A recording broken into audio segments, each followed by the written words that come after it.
Shutter speed yang salah nggak cuman blur aja, tetapi foto atau video blur juga belum tentu salah shutter speed. What the fuck? Bingung nggak? Shutter speed pada kamera berfungsi untuk mengatur berapa lama cahaya masuk ke kamera atau berapa lama sensor menerima cahaya. Naik turunnya shutter speed dikenal dengan istilah stop. Untuk kenaikan satu stop terdapat 3 tingkat atau dikenal dengan sepertiga stop. Jadi jika menaikkan satu stop itu berarti menaikkan 3 tingkat. What the fuck? Ikutin terus.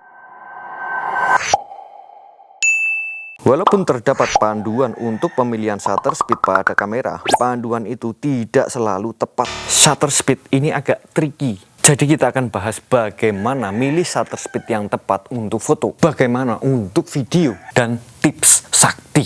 Yang pertama dulu, shutter speed untuk foto. Memang shutter speed yang terlalu rendah itu bisa bikin foto jadi blur. Tapi itu tergantung objeknya. Jika objek diam dan kebetulan situasinya gelap, kalian bisa gunakan tripod dan kalian bebas mau pilih shutter speed serendah apa. Kecuali jika objek bergerak dan kalian handheld kamera kalian, jelas shutter speed juga menyesuaikan. Contoh orang lari, walaupun panduan mengatakan 1/1000, tetapi kalian tetap harus mencoba-coba dulu. Untuk pelari sprinter, belum tentu 1/1000 bisa menghentikan pergerakan dari pelari itu. Bisa jadi kalian butuh 1/2000.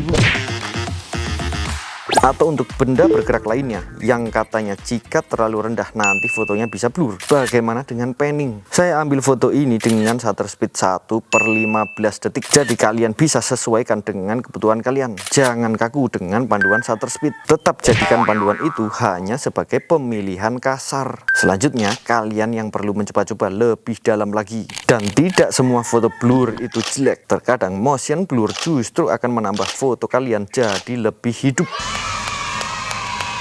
Lanjut yang kedua, shutter speed untuk video. Umumnya setting shutter speed untuk video lebih simple. Kalian hanya perlu mengkali 2 dari fps kalian. Jika kalian ingin merekam video dengan 25 fps, setting shutter speed pada 1/50 detik. Jika 60 fps, setting shutter speed pada 1/125 detik. Kenapa kali 2?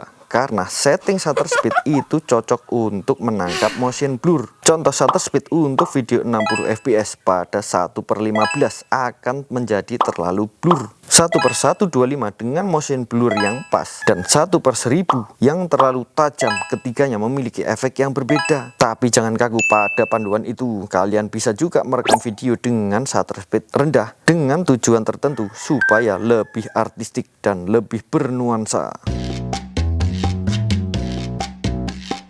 Nah, sekarang yang ketiga, tips sakti dari kita. Untuk foto, setelah kalian menentukan aperture sesuai selera kalian, gunakan shutter speed setinggi semaksimal mungkin. Yang dalam hal ini, ISO juga jangan terlalu tinggi. Atau jika ISO harus tinggi dan kalian tetap ingin menghentikan gerakan pada foto kalian, korbankan ISO, utamakan shutter speed dan aperture. Tetapi jika kalian ingin lebih artistik dan ingin menangkap motion blur, kalian bisa coba-coba kurangi shutter speed sepertiga sampai 1 stop atau 2 tingkat di bawah yang bisa menghentikan gerakan. Contoh, kalian bisa menghentikan gerakan dengan 1/200 detik. Coba setting 1/160 atau 1/125 detik. Itu akan menambah kesan artistik. Motion blur jadi terlihat dan foto menggambarkan bahwa subjek itu bergerak.